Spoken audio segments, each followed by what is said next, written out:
आत्मीय भाइयों एवं बहनों, पुस्तक परदोष दर्शन एवं अहंकार से बचें, लेखक पंडित श्री राम शर्मा आचार्य आपको पढ़कर सुना रहे थे। इसी क्रम में आत्मनिरीक्षण करें, असुर न बने। पढ़कर सुनाते हैं परम पूज्य के विचारों को। स्वाध्याय, सत्संग, चिंतन, मनन किए जाने योग्य। साथियों, अहंकारी व्यक्ति अपने आप को सर्वगुण संपन्न सिद्ध करने में ही लगा रहता है।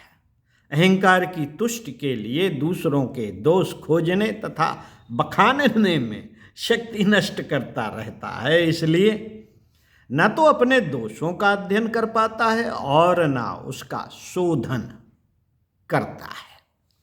फलस्वरूप वह स्वभाव के अंग बनकर स्थायी रूप से हानि पहुंचाने लगते हैं।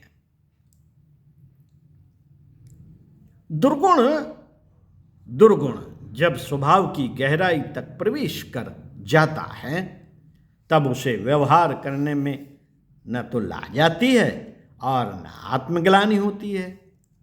दूसरे की दृष्टि और लोक भलाई की दृष्टि से वह बात अत्यधिक घृणित होती है, पर करने वाला उसे अपनी विशेषता, अपना गुण समझता है। इसलिए उसे चिंता भी नहीं होती कि कोई निंदित करेगा या दंड देगा। यदि ऐसे अनेक दुर्गुणों का सामूहिक प्रसार हो जाए तो स्थिति बिल्कुल ही विपरीत हो जाती है। दुर्गुण और सुखद जान पड़ते हैं और सद्गुणों तथा सत्कर्मों का कोई महत्व नहीं रह जाता। बुरा भला बन जाता है, बुरा भला बन जाता है और भला बुरा। आज की स्थिति ठीक ऐसी ही है जिसमें से देवत्व और असुरत्व को अलग अलग ढूंढ लेना कोई साधारण सी बात नहीं रही। हर वर्ग, हर जाति, हर क्षेत्र में बुराइयां भर गई हैं, पर वे इतनी स्वाभाविक हो गई हैं कि लोग उनको करते हुए भी यह मान रहे हैं कि वे शुद्ध और निष्कलंक हैं। कहीं कहीं तो देवताओं के गुणों से तुलना करके उसे मानव जाति का विशेषाधिकार ही माना जाने लगा है। छल, कपट, व्यभिचार, निंदा, चोरी, परद्रोह, स्वार्थ, मांसाहार, जुआ, नशाखोरी आदि बुराइयां आज के जमाने में सभ्य और शिक्षित व्यक्तियों में असभ्य और अशिक्षितों की अपेक्षा अधिक मात्रा में बढ़ गई हैं, तो भी उन्हें समाज में किसी प्रकार की निंदा या अपमान का सामना नहीं करना पड़ता और न ही इससे उनके सम्मान में किंचित कमी आती है। यह स्थिति निसंदेह अवांछनीय और खेदजनक है। मित्रों, प्रतिवर्ष रावण, मेघनाद, कुंभकर्ण, सुबाहु, कंस आदि के पुतले जलाए जाते हैं और असुर, राक्षस आदि कहकर उनकी निंदा की जाती है, उन्हें अपमानित किया जाता है। पर यदि बारीकी से देखा जाए और रावण, कुंभकर्ण के स्वभाव का विश्लेषण किया जाए तो मालूम पड़ेगा कि वे भी आज के मनुष्यों के समान उच्च कुलों में उत्पन्न हुए थे, पर दुर्गुणी होने के कारण उन्हें निशाचर कहा गया। आज के समाज में यदि दुर्गुणों का अत्यधिक प्रसार हो रहा हो तो लोगों को क्या कहा जा सकता है? यह अब प्रत्येक व्यक्ति को एकांत में विचार करना चाहिए। सार्वजनिक विचार करने योग्य तो अब ये समय ही नहीं। एकांत में विचार करना चाहिए। मित्रों, रामचरितमानस में एक बार निशाचरों की आकृति को लेकर सती पार्वती को भी शंका हुई, तो उन्होंने भगवान शंकर से समाधान कराया। शिव जी बोले, शुभाचरण कतहु नहीं कोई,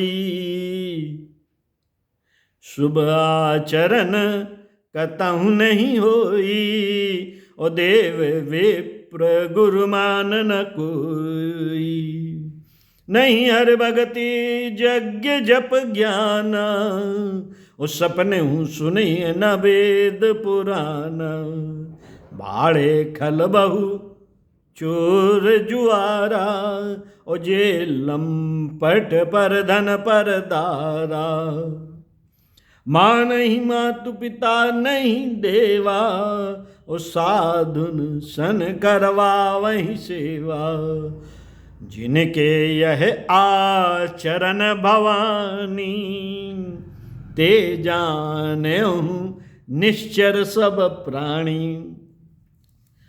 हे पार्वती, जो लोग अच्छा आचरण नहीं रखते, देव ब्राह्मण और गुरुजनों का सम्मान नहीं करते, ईश्वर भक्ति यज्ञ तप और ज्ञान से विमुख, स्वाध्याय में जिनकी अभिरुचि नहीं, चोर जुआरी लंपट व्यभिचारी तथा माता पिता का असम्मान करने वाले, संत पुरुषों को कष्ट देने वाले सब व्यक्ति,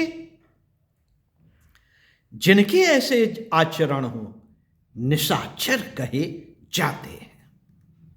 बालकांड में ही तुलसीदास जी ने इस व्याख्या को और भी विस्तृत करते हुए लिखा है, सुनहु असंतन केर सुभाऊ, और भूलेहु संगति करिए न काऊ। दुष्ट व्यक्तियों के स्वभाव इस तरह होते हैं, उनकी संगत भूल कर भी नहीं करनी चाहिए।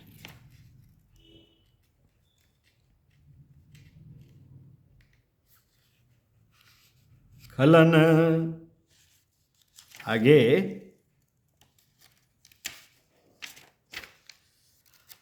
खलन हृदय अतिताप विषेखी, जरहि सदा पर संपत्ति देखी, जहु कहूँ निंदा सुनहि बराई, हरसि मनहु परि निध पाई, काम क्रोध मद लोभ परायन, ओ निर्दयी कपटी कुटिल मलायन, बैर अकारण सब काहू सो कर हित अनहित ताहू सो, झूठी ये लेना झूठ ही देना, और झूठ ही भोजन झूठ चबेना, बोली मधुर बचन जिम मोरा, और खाई महा हृदय कठोरा, परद्रोही परदार रत, पर धन पर अपवाद, ते नर पावर पाप मैं, और देह धरे मनुजाद।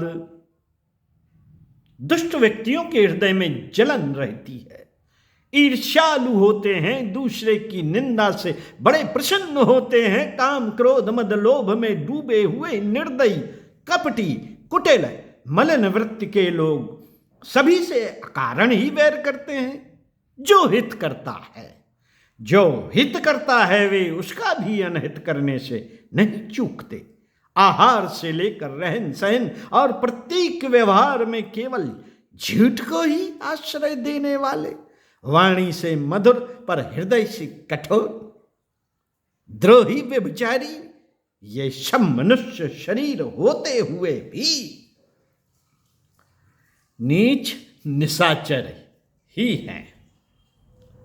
लोबई ओळन लोबई डासन, शिष्णोदर पर जमपुर वासन, काहू की जो सुनहि बड़ाई, श्वास ले ही जन जूड़ी आई।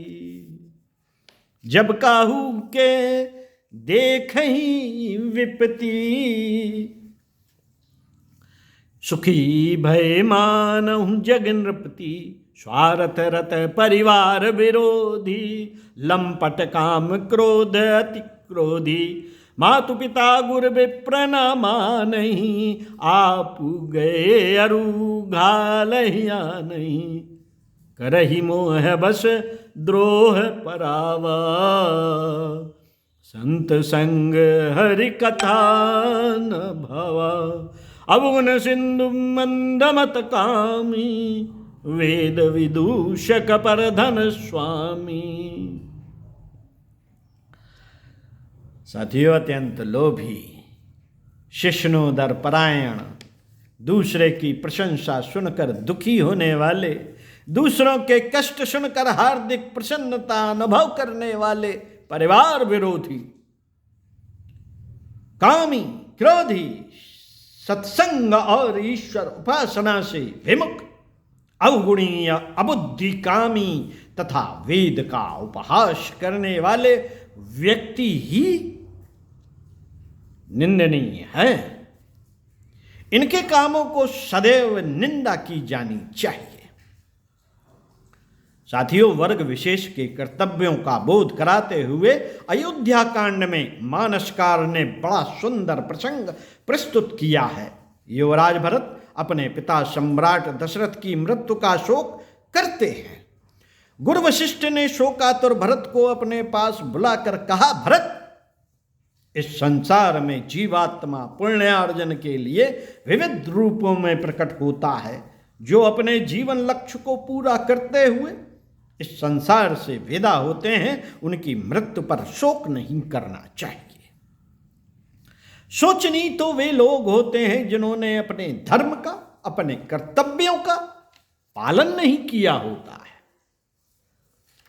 इसी प्रसंग में महर्षि वशिष्ठ समझाते हुए लिखते हैं, सोचिए विप्र जो वेद विहीना, तज निज धर्म विषय लवलीना। सोचिए नृपति जो नीत न जाना, और जहिना प्रजा प्रिय प्राण समाना। सोचिए बयसु कृपन धनवानु, जो नाथित शिव भगति सुजानु। सोचिए पुनपति वंचक नारी, वंचक नारी, और कुटिल कलह प्रिय इच्छाचारी। देवताओं और असुरों की आकृति में नहीं, प्रकृति में अंतर होता है। जिनकी प्रकृति में दुष्टता, दुराचार, स्वार्थपरता, संकीर्णता आदि दुर्गुणों का बाहुल्य है, वे असुर हैं। असुरता की जितनी निंदा और भर्त्सना की जाए उतनी ही कम।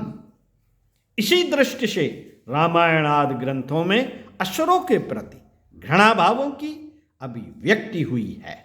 रामलीला में प्रतिवर्ष रावण, मेघनाद, कुंभकर्ण आदि के रूप में यह असुरता ही सार्वजनिक रूप से जलाई जाती है।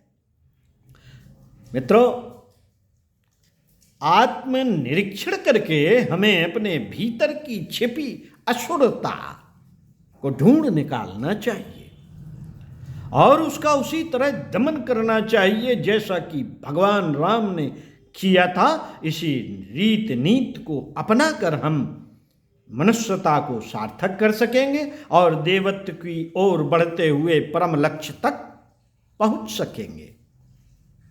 स्वाध्याय, सत्संग, चिंतन, मनन करने योग्य, आत्मनिरीक्षण करने योग्य। ओम शांति।